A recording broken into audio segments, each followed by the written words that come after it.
मैंने पुलिस को पूछा कि कहाँ से कर रहे हो, तो वो कह रहा है फिलीपींस में हूँ इस समय।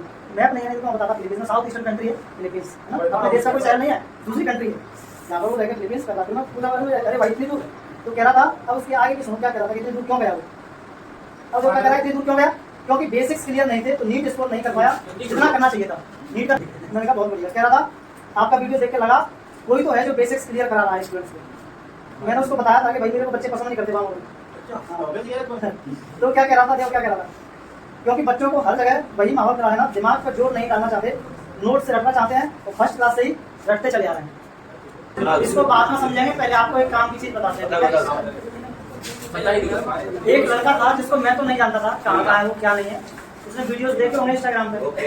तो वीडियो देखने के बाद वो कमेंट करता है पहले तो वीडियो के नीचे।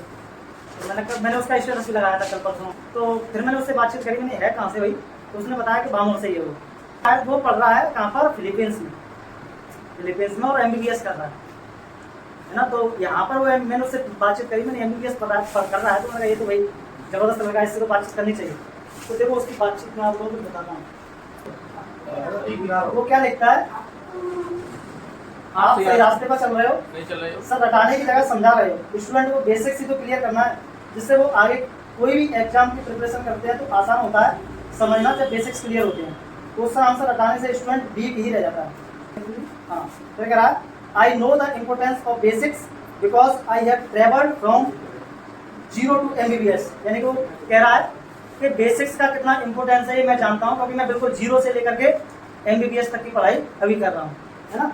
आगे कह रहा है some of my classmate still don't know the basics and now they are suffering in every topic. कह रहा है कि मेरे कुछ क्लासमेट थे जो बेसिक्स को लेकर के बहुत कमजोर थे और आज भी वो सफर कर रहे हैं उन चीज़ों को, मतलब आज भी वो उनका लेवल ठीक हो नहीं पाया। तो मैंने उससे पूछा ये बात तो बस बानमोर के बच्चों को समझ में आ जाए तो उनका भला हो जाए, है ना। तो वो बच्चे समझ में आएंगे नहीं, क्योंकि बच्चे कौन है, इच्छा बच्चियां नहीं कहेंगे सर, बच्चे कौन है, इच्छाधारी है ना, बच्चियां नहीं कहेंगे है। तो फिर मैंने उससे पूछा, मैंने कहा एमबीबीएस कर रहे हो, तो वो कहता है हाँ फाइनल ईयर है एमबीबीएस की। फिर कह रहा है आ जाएगी समझ में, अब बच्चे थोड़े एडवांस हो गए हैं तो होपफुली समझ जाएंगे। मैंने फिर उसको पूछा कि कहाँ से कर रहे हो, तो वो कह रहा है फिलीपींस में हूँ इस समय। मैप नहीं है तो मैं बताता, फिलीपींस में साउथ ईस्टर्न कंट्री है फिलीपींस, है ना, अपने देश का कोई शहर नहीं है, दूसरी कंट्री है जहाँ पर वो रहेगा फिलीपींस कर रहा था। मैं पूछा अरे भाई इतनी दूर, तो कह रहा था अब उसके आगे की सुनो क्या कह रहा था कि इतनी दूर क्यों गया वो।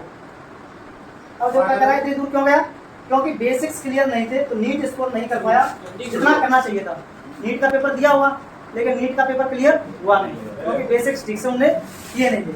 जब बेसिक्स ठीक से नहीं किए तो अगर यहाँ से एमबीबीएस करता किसी कॉलेज से तो उसको एमबीबीएस करने में कम से कम 80 लाख रुपए खर्च करने होते। तो वहाँ एमबीबीएस हो रही है कितने लाख में, 40 लाख में, यानी कि 50% मतलब 20 उसकी आधी हो गई। मैंने कहा बहुत बढ़िया। कह रहा था आपका वीडियो देख के लगा कोई तो है जो बेसिक्स क्लियर करा रहा है स्टूडेंट्स को। तुम लोगों को थोड़ी ना ये बातें समझ में आएंगी, जैसे इसको समझ में आ रही है ना अभी ये बातें, वैसे तुम्हें भी समझ में आएंगी, लेकिन 12th के बाद समझ में आएंगी, नहीं तो जो 12th कर लिए हैं मेरे यहाँ से उनको पूछना, ठीक है। मैंने उसको बताया था कि भाई मेरे को बच्चे पसंद नहीं करते वहाँ। तो क्या कह रहा था, देखो क्या कह रहा था, क्योंकि बच्चों को हर जगह वही माहौल मिला है ना, दिमाग पर जोर नहीं डालना चाहते, नोट से रटना चाहते हैं और फर्स्ट क्लास से ही रटते चले आ रहे हैं। नगर वाले एजेंट बहुत बैठे हैं, बामर तो आदत पड़ गई इन सब की। देखो लास्ट में कह रहा है कोई जाने तो आप अपना तरीका मत छोड़ना, मतलब कोई जाए तो मतलब बच्चे कह रहा है कोई जाए, मैंने कि बच्चों को जिस तरह से पढ़ाता हूँ वो सारे बच्चे तो भाग जाते हैं, उनकी समझ में नहीं आता कुछ याद क्या करना है, पढ़ना क्या है। तो वो कह रहा है कोई जाए तो जाने दो, आप अपना तरीका मत छोड़ना, चेंज करना पढ़ाने का तरीका मत चेंज करना पड़ेगा। जब बच्चा देखो क्या कह रहा है, जब बच्चा बानमोर निकलेगा तो आगे उसे समझ आएगा कि मैं कहाँ से पढ़ के आया हूँ।